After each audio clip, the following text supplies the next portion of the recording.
Et oui, tout l'été, Sud Radio qui donne la parole aux bistrots et cafés de France afin de prendre le pouls du pays, de ses habitants, de ses territoires. Et aujourd'hui, on commence avec Alain Fontaine, chef propriétaire du Mestruy à Paris, maître restaurateur et président de l'association des bistrots et cafés en France. Bonjour Alain Fontaine. Bonjour. Et bienvenue sur Sud Radio. Merci, car c'est aussi grâce à vous si on a pu mettre en place ce rendez-vous quotidien. Tous les matins, on va recevoir des patrons de bistrots et de cafés présents un peu partout en France. Ce rendez-vous, on l'a baptisé assez naturellement le comptoir de l'été. Le comptoir, c'est le cœur du bistrot. Tout part de là. Quelle signification il a pour vous, cet objet, votre comptoir notamment ? Alors, tous les comptoirs ont une signification, bien évidemment, et ça va aller par rapport à 3 sujets que vous avez évoqués. D'abord, les comptoirs, c'est des refuges.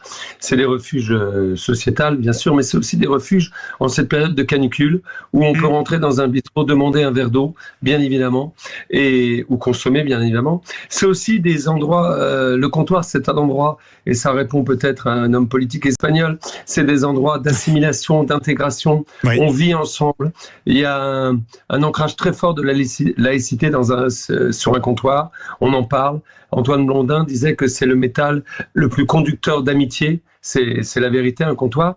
Et puis, sur un comptoir, on boit aussi de l'eau, des cafés, mais aussi, avec modération, du vin, et en particulier du vin de Bordeaux, pourquoi pas. Et si on peut aider les viticulteurs comme ça, on les aide. Et mon comptoir à moi, ce qui représente, c'est ma vie. C'est ma vie, il est là depuis 1883. Je dirais que c'est, en m'excusant déjà par rapport à mon épouse d'aujourd'hui, mais c'est ma plus belle histoire d'amour. Ma plus belle histoire d'amour, c'est le comptoir. Comme le disait Barbara, ma plus belle histoire d'amour, c'est vous. Ma plus belle histoire d'amour, c'est le comptoir. Donc c'est toute l'histoire. Et si mon comptoir pouvait parler, je crois qu'il est là depuis 1883. Donc depuis 1883, il en a entendu. Il est placé près de la Bourse. Donc avant, c'était le quartier où il y avait tous les journaux. Il y avait la Bourse, mais il y avait aussi le syndicalisme qui était là, qui s'amplifiait, le politique aussi. Et puis sur ce comptoir, il y a eu des histoires d'amitié, des histoires d'amour qui ont donné lieu juste à quelques jours, mais d'autres à des mariages avec des enfants. Et puis la République a été refaite maintes et maintes fois, de façon anodine, mais des fois de façon plus sérieuse. Donc un comptoir, c'est un endroit de vie, et malheureusement, ils ne pourront jamais parler, mais s'ils pouvaient parler, ils diraient beaucoup de choses. Mais oui, effectivement. Et sur un comptoir, on débat, vous l'avez dit, on s'engueule aussi. Parfois, café, bistrot, en France, ce sont des lieux de vie, des lieux d'échange, un symbole de la vie à la française. Mais on le constate, leur nombre, il a drastiquement diminué au fil des années. En 60 ans, on en a perdu 85%. Comment réussir à enrayer cette avalanche de fermeture, Alain Fontaine ? Alors, c'est de créer de l'engouement et de la passion autour de ces bistrots et ces cafés. On a 23 000 communes en France qui n'ont plus de commerce, donc de facto plus de bistrots et de cafés. Sachant que ce catalyseur de sociabilité qu'est le bistrot et le comptoir, quand il disparaît, c'est l'âme du village qui disparaît. Donc les solutions, c'est d'abord ce qu'on a fait dans un premier temps, les inscrire au patrimoine français pour dire à quel point l'État français reconnaît ce bien précieux. Et puis là, on attend la décision du président de la République et de la ministre, Madame Pégard, la ministre de la Culture, pour les sélectionner pour l'UNESCO en 2028. Alors, c'est pas une fin en soi. On ne veut pas les muséifier, on ne veut pas les figer. Il va falloir les redévelopper.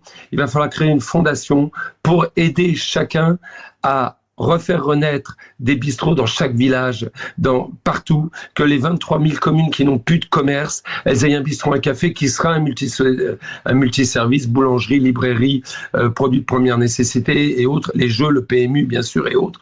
Mais il faut absolument, et c'est un bienfait pour la société, et c'est aussi un problème de santé publique, il faut recréer ces endroits de sociabilité qui sont des antidépresseurs, qui sont des façons d'être ensemble, qui agissent sur le moral des gens, mais aussi sur la suppression un petit peu de la violence, parce que on s'engueule, et vous l'avez dit, on s'engueule, vous l'avez dit justement, et ça fait du bien de s'engueuler au lieu d'être devant des réseaux sociaux et de se lancer n'importe quoi dans l'anonymat.